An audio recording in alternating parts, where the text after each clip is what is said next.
Otep à tous, bien-aimés frères et sœurs. Macron est devenu le parrain numéro 1 de Paul Kagame, après les États-Unis.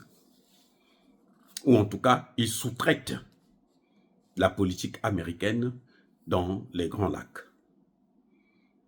C'est Macron qui fait le lobbying de Paul Kagame au niveau de l'Union européenne. Oh, regarde, c'est incroyable. Emmanuel Macron est un empire. La France, c'est un empire qui ne veut pas mourir, mais qui est déjà mort, en fait. Mais ils essaient de montrer qu'ils sont encore là, forts, ils existent. Non, mais ils n'existent plus. Surtout là, dernièrement, ils ont choisi le mauvais cheval. Emmanuel Macron préfère soutenir Paul Kagame. Vous savez pourquoi? Parce que la France n'a pas les moyens de financer une politique de développement en Afrique. Quand elle avait les moyens, elle écrasait les pays africains. Et maintenant qu'elle n'a plus les moyens et que les pays africains ouvrent les yeux, eh bien, elle est en difficulté. Quel est le problème qu'il y a entre Emmanuel Macron et Félix Tshisekedi? Je vais vous le dire. Tshisekedi est allé en France avant le sommet de la francophonie. Son avant-dernier voyage en France. À la demande ou à la convocation d'Emmanuel Macron. Quand Tshisekedi aussi était devenu comme un larbin, il se couchait à plat ventre devant même le minable de Macron. Tshisekedi est allé là-bas. Tshisekedi a donné à Macron le marché, un grand marché. Celui du développement du métro urbain à Kinshasa. Kinshasa, c'est plus grand que Paris. Kinshasa, c'est plus grand que la ville de Paris.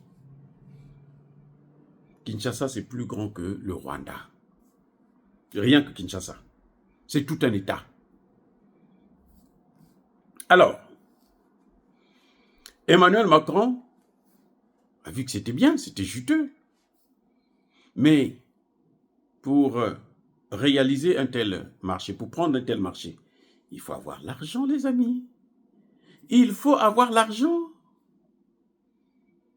Vous allez faire ça avec quoi? Macron va faire ça avec quoi? Il devait faire ça avec quoi? Avec ses couilles? Non. Il faut l'argent. Il n'en a pas. Il n'a même pas l'argent pour boucler son budget. Cette année 2025, Emmanuel Macron est obligé de s'endetter à hauteur de plus de 350 milliards d'euros. Vous comprenez ce que j'ai dit? Non, je reprends. Emmanuel Macron est obligé de s'endetter à hauteur de plus de 350 milliards d'euros pour passer l'année 2025, la dette. Mais comment il va aller investir dans un pays comme la RDC? Il n'a pas les moyens. Parce que là, il ne sait même pas, il ne sait pas encore sûr qu'il pourra avoir ce montant. L'année passée, il a pu avoir près de 100 milliards à cause de l'argent qu'il a eu en Afrique centrale. C'est cet argent qu'il a utilisé pour envoyer en bourse et autres afin de pouvoir lever près de 100 milliards d'euros. L'argent de l'Afrique centrale. Pas de l'Afrique de l'Ouest, l'Afrique centrale seulement. Et aujourd'hui, quand il a voulu dévaluer, les autres ont dit, remettez-nous notre argent. C'est pour ça qu'ils n'ont pas dévalué. C'est pas parce que, non, ils aiment l'Afrique, non. Ils n'ont pas pu. Parce que les autres ont dit, non, remettez-nous notre argent. On aura l'argent pour payer toutes nos dettes et on aura l'argent pour investir, pour relancer nos économies. Quand Emmanuel Macron arrive là, il était coincé. Le Fonds monétaire international, coincé. Bref, le problème entre Macron et Tshisekedi, c'est ce marché que Tshisekedi a donné à Macron et Macron n'a pas pu. Macron se disait que, bon, tu me donnes le marché et moi, je veux prendre ton argent à toi pour développer la ville urbaine. Et Tshisekedi dit non. Le marché, c'est comme un produit que tu achètes. Je te donne le contrat, donc c'est à toi d'investir. Et puis, quand on va développer ces infrastructures, eh bien, tu vas commencer, tu peux, s'il le faut, tu vas gérer ça pendant 25 ans, 50 ans pour retirer ton argent, et puis après, tu nous laisses la suite. Mais il n'en a pas. Et quand il veut aller en Chine, les Chinois ne veulent plus prêter. Parce que ce que Emmanuel Macron a fait, la France a fait ces dernières 20 années, c'est que ils vont, quand ils ont un marché en Afrique, ils vont chercher des Chinois, ils vont chercher des Japonais, ils vont voir les Américains. Comme ça, eux, ils viennent, ils apportent les moyens financiers et eux, ils exécutent. Et ils soutirent une partie d'argent. Vous voyez, c'est comme ça que la France a vécu pendant plusieurs années. Maintenant, les Chinois disent non, nous, on ne vous donne plus notre argent. Nous-mêmes, nous avons des contacts avec eux. Nous, on va traiter le marché avec eux directement. On n'a plus besoin de passer par un sous-traitant. C'est là que Macron, maintenant, est baisé. Je vais vous dire une chose. Ça s'est passé au Congo-Brazzaville, à l'époque de Pascal Lissouba. On fait l'appel d'offres. Lorsqu'il y a eu le dernier puits qu'ils avaient découvert à l'époque de Lissouba, celui de Moho. Ce puits-là, Lissouba lance les appels d'offres. Français, Américains et autres font des propositions. La meilleure proposition, c'était la proposition américaine. Hein? Alors, les États-Unis, donc, prenaient le marché. Qu'est-ce qui va se passer? Jacques Chirac, à l'époque, va appeler Pascal Lissouba pour lui dire que non, on est des amis, il faut me donner ce marché. Même si nous n'avons pas gagné l'appel d'offres. Il a fait pression sur Lissouba, qui était, à l'époque, qui avait aussi perdu un peu la tête, il était devenu un peu, je ne sais pas, sénile ou bête. Qu'est-ce qu'il va faire? Pascal Lissouba va lui donner le marché, avec une condition, que tu réécris. Pascal Lissouba a ouvert l'enveloppe des Américains. Il dit, voici ce que les Américains me proposent. C'est mieux. Donc, toi, tu me fais la même proposition, je te donne le marché. Voilà comment ça s'est réglé. Et quand il a eu le marché, mais les Américains n'étaient pas contents, bien sûr. Les Américains ont dit à Pascal Lissouba, l'ambassadeur américain à Brazzaville, a dit à Pascal Lissouba, on ne fait jamais ça à des amis. C'est tout ce qu'il avait dit. Ça voulait tout dire. C'est ce qui a fait que, quand il est chassé du pouvoir par Sassou Nguesso, après, à la suite d'une guerre qui a duré au moins 3 mois, vous savez quoi? Pascal Lissouba est venu aux États-Unis. Les États-Unis ont dit, mais attendez, tu avais confiance en eux, c'est à eux de régler le problème. Ce n'est pas à nous. Que ce soit, c'est-à-dire que c'est pour ça que je dis à Tshisekedi, à Traoré, à machin, ne vous occupez pas des voyous comme ça. Les voyous français, là, européens, là, ils ne vous apporteront rien. Même les Américains, maintenant, le dollar est en baisse. Le dollar est attaqué. Nous sommes dans la dédollarisation. Donc les Américains deviennent maintenant très furieux. Ils ne feront plus cadeau à l'Afrique.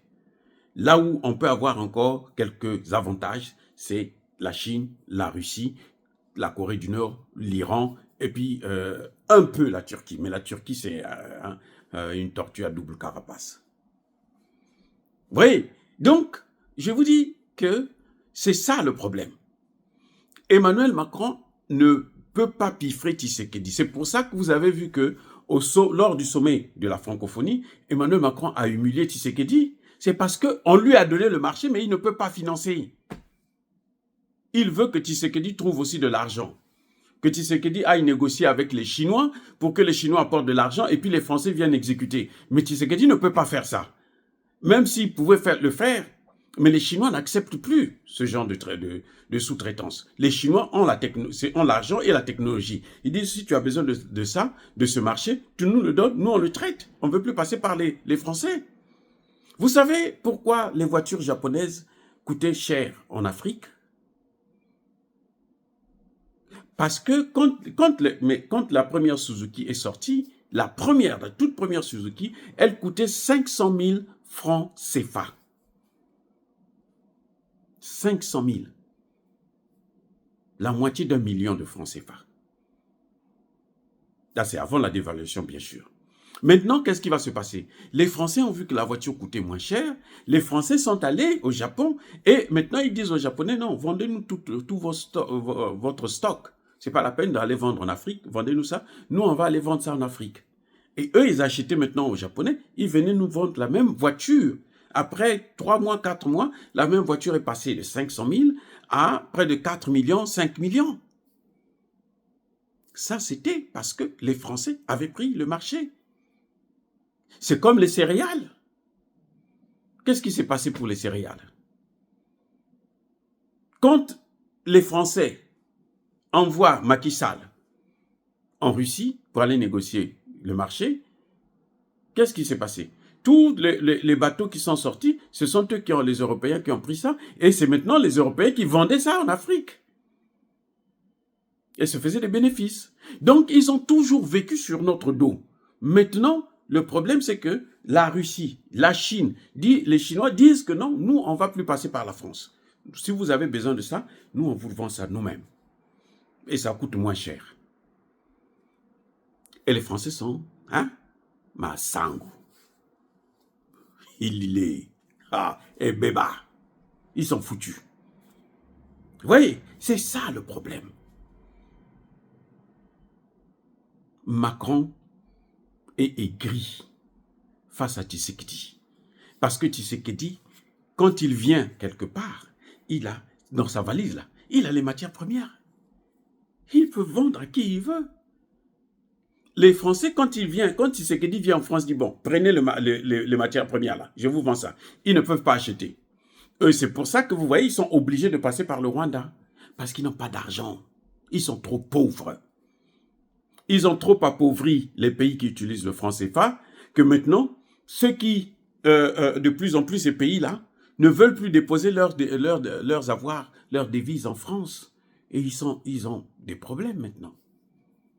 Voilà la haine que Emmanuel Macron a vis-à-vis de Tshisekedi et des Congolais. Donc, quand vous voyez l'opposition congolaise courir après des gens comme ça, aller à Bruxelles, aller en France, Bruxelles, France et autres, Emmanuel Macron, c'est celui-là qui passe pour aller dénigrer Tshisekedi, pour aller salir la France, pour pousser les pays européens à prendre des sanctions. Et comme ces pays-là, ils sont solidaires parce que ce sont tous, vous savez, des leucodermes, alors ils ne font que faire leur jeu. C'est tout. C'est comme ils ont fait pendant la colonisation.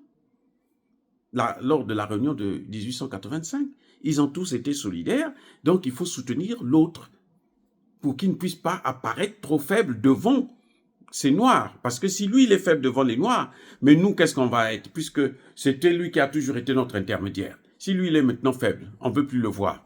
Nous aussi, on va. Donc, il faut le soutenir pour qu'il puisse garder la même place. Mais c'est impossible. Emmanuel Macron a perdu. Il a détruit la place de la France en Afrique.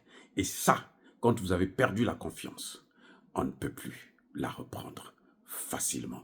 C'est même impossible parce que la souffrance qu'ils nous ont fait, ils doivent maintenant payer ça. C'est ce que les Africains veulent. Soyez bénis, abondamment bénis par le Dieu des Kémites et par nos ancêtres angélisés. Mais que tous ceux qui persécutent le continent africain le pillent et le déstabilisent, qu'ils soient noirs, blancs, chinois, arabes, juifs, indiens, qui qu'ils soient punis, maudits, foudroyés, neutralisés, écrasés, effacés par le Dieu des Kémites et par nos ancêtres angélisés.